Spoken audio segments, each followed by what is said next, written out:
So, you may have heard the news. Buffalo Trace is getting rid of their nationwide distributor, RNDC. Will Pappy Van Winkle, Buffalo Trace Antique Collection, and other allocated bottles be back on the shelves? Well, if you want to find out, stick around.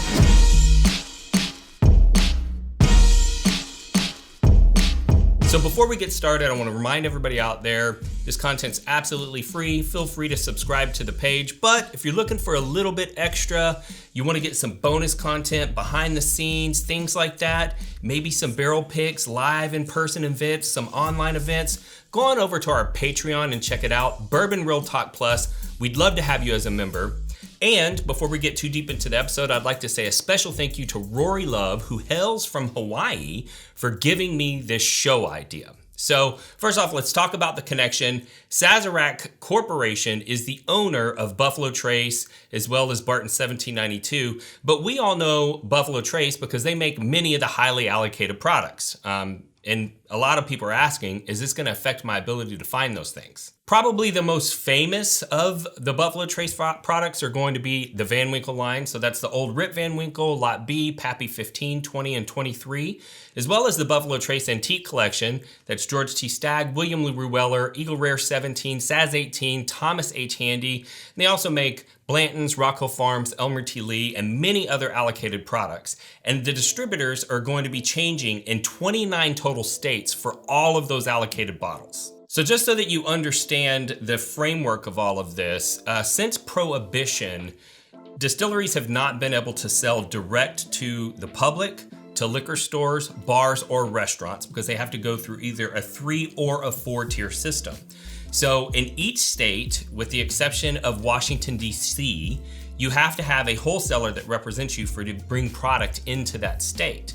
And there are 3-tier states and 4-tier states. So the first tier is the producer, the second tier is the wholesaler, the third tier is usually a retail store. But in 3-tier states, the wholesaler sells to the retail stores, bars, and restaurants. In 4-tier states, the wholesaler sells to the retailer, and the retailer sells to bars and restaurants like we do here in Texas. Now, I happen to know a little bit about this because part of my responsibility with the Prideful Goat has been to negotiate distribution agreements in new states.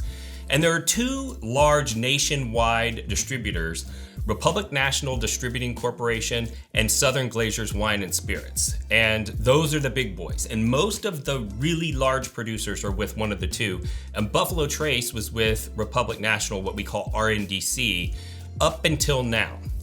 Now, they ended up switching in 21 individual states to a different wholesaler. And we're going to talk a bit in a minute. They have forward integrated to kind of be their own wholesaler in 8 states, and we're going to talk about how that is possible. So there are basically 3 different types of states. The first, easiest to understand, are control states. And in control states, the state government owns everything from beginning to end with regard to liquor in their state. So everything is state-owned. The liquor stores are owned by the state, and they control everything.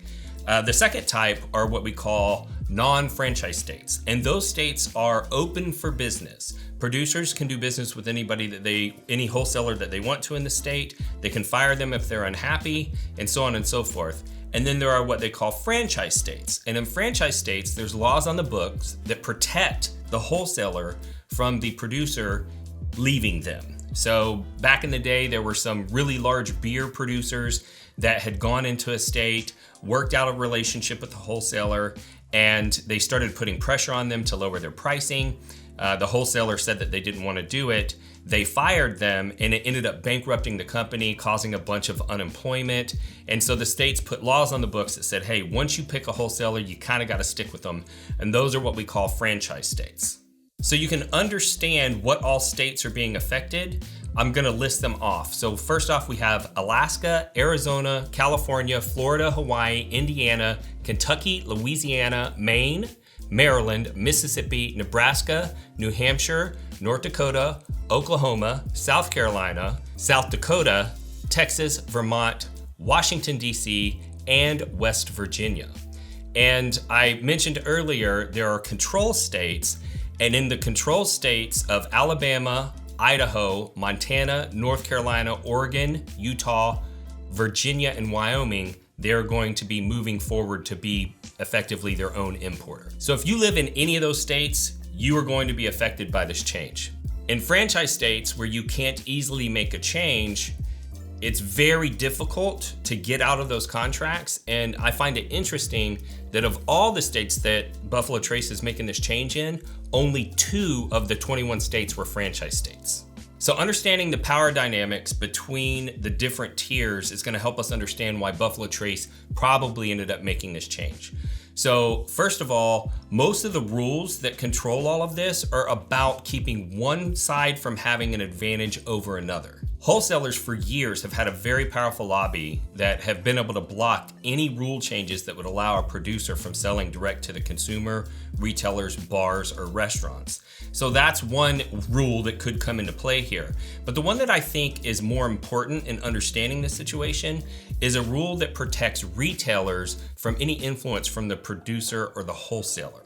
They're not allowed to tell them what to price their bottles at. They're not allowed to retaliate against them if they do something that they didn't like. So along with the rule about there not being any influence over the retailer, there's a rule about something called inducements. And an inducement is effectively where a wholesaler connects the purchase of one product to the purchase of another product, i.e., I won't let you buy product A unless you buy X amount of product B. And that is technically illegal, and it is a very common practice in the industry.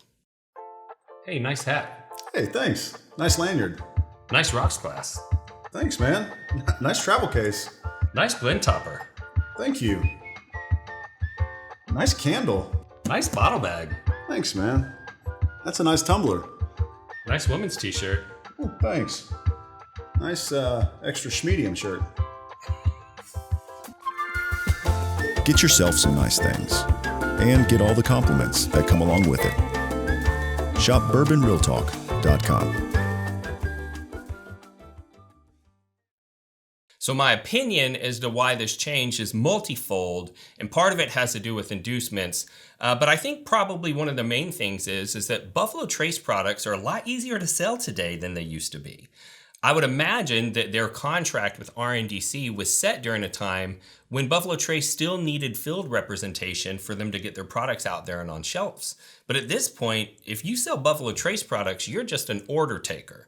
And I could imagine that Buffalo Trace has enough leverage in the market now that when they signed those new distribution agreements, they were able to get a much lower margin, i.e., they could sell it to the wholesaler for a higher price.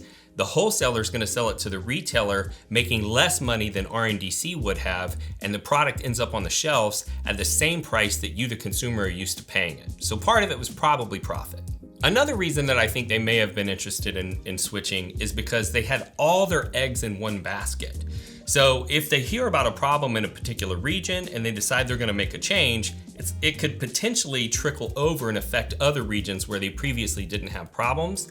And as a business owner, you do SWOT analysis, and that seems like an area of risk that they'd want to take care of. But I think the main thing goes back to that problem of inducements. There were so many reports of RNDC using Sazerac products as an inducement to push and sell non-Sazerac brands. So imagine that. You have built up your brands and now they can't even be put on shelves because they have to be hidden in the back. That's how in demand they are. The salesperson's getting a fat margin off of your product, not having to do any effort to sell it. And then you start getting reports that when they go into the liquor store, they're refusing to even sell your product to the store unless that store buys a bunch of product from another brand that you don't own any part of. I think that'd be a pretty strong motivator for them to move away from RNDC. The other thing is that because inducements are technically illegal, what types of stores do you think are most likely to bow to that pressure? Well, stores that kind of have loose morals, if you will. And what do stores with loose morals do whenever they get a really nice bottle of Van Winkle? Do they sell it for MSRP? No. They mark it up. And I think that part of their reason for wanting to switch away from RNDC was to shift their inventory away from really high-priced bars and restaurants because it was just out of the reach of the common consumer, and also to get the products out of the hands of the price gougers. So why would Buffalo Trace even care if their products were in the hands of price gougers or at really high-priced bars and restaurants? Well, we've talked about this before, but Buffalo Trace spent $1.3 billion to increase production. And at some point, that inventory is going to come online. And I can assure you that the reason why they have not already raised their prices, because everybody knows that they could, is because their pricing models show that if they raise their prices now, whenever the new inventory comes online, there's not going to be enough demand to sell all of that inventory at the higher price. And then they'd have to lower the price, which, as we know, would devalue the brand and potentially cause a glut of inventory, which they don't want to go through again because we just came out of it from the 70s, 80s, and 90s. So that brings us to the main point here. Will you be able to find Pappy and other allocated Buffalo Trace products on the shelves now that they're making this switch? And the short answer is no. But we may see more products go to retailers than bars and restaurants than we've seen in the past, because RNDC has a tendency to weight their inventory towards the stores that are doing the greatest volume. And the stores that are doing the greatest volume are typically the stores in 4-tier states that sell most of the product to the high-end bars and restaurants. So if this inventory ends up getting distributed through these smaller wholesalers who happen to have better relationships with independent mom and pop stores, there may be more product going to those types of stores and potentially to those stores that are not price gouging. So overall, I think we're going to see fewer games being played with the Buffalo Trace inventory. And there's kind of a side benefit that I thought of when I started thinking about what the effect is going to be. And that is small brands like the Prideful Goat, right? Because we're not on RNDC's radar right now. But some of the distributors, in fact, one of the distributors that's in the list to pick up some of the Sazerac products is a distributor for the Prideful Goat. And from my perspective, my brand may end up benefiting because of this shift, because now stores are going to be more willing to talk to those mid-tier wholesaler brand reps because they're trying to get access to the Buffalo Trace products. And they may be a little bit more open to hearing the other sales pitches that the rep has to bring to them, simply because they want to be in their good graces to get access to the allocated bottles. So this may actually be a good thing for the industry as a whole. I think inventory is going to be going to better retailers. You as the consumers are going to have a better customer service experience. It's going to be in alignment more with Buffalo Trace's long-term financial goals.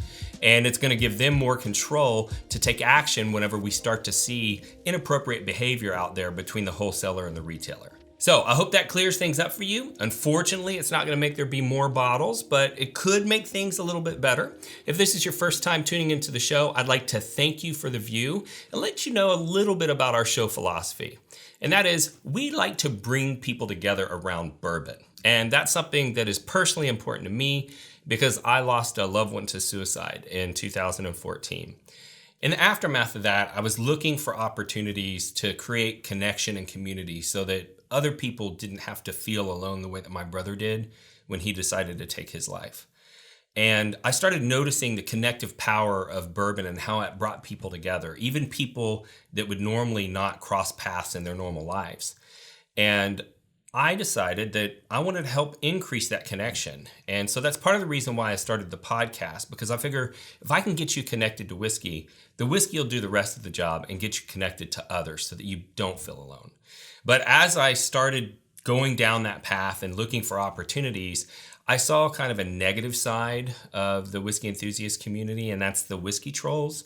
And I saw a lot of people being hateful to strangers online, which was counterproductive to the goal.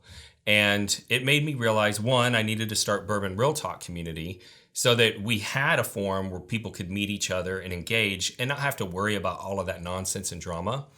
But two, it made me realize that if that person can hate you online even though they don't really know you, there's nothing that keeps me from loving you online even though I don't really know you. And that's why I end every podcast the same way, and that's this. If you woke up this morning and you were unsure whether or not anyone loved you, just know that I love you. And I'll see you next time on Bourbon Real Talk.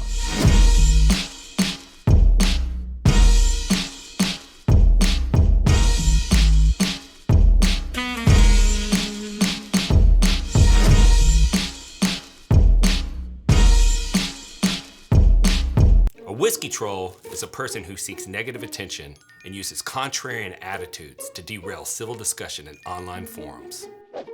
They communicate in ways they never would face-to-face because they're keyboard warriors. Their only goal is to make other people feel inferior. Hey guys, I'm new here. I just got my first Blantons. And trust me, you probably paid way too much. I don't care much about the Blantons, but nice. There's no way that she didn't buy that at secondary. Idiot. Oh, I know how you got that bottle. So, are you sick and tired of the whiskey trolls running your fun online? Well, that's why we started Bourbon Real Talk Community. Congratulations. Let me know what you think when you open it up. Hey, welcome to the group. Let me send you over a sample of Blanton's Gold and straight from the barrel. See how you like those.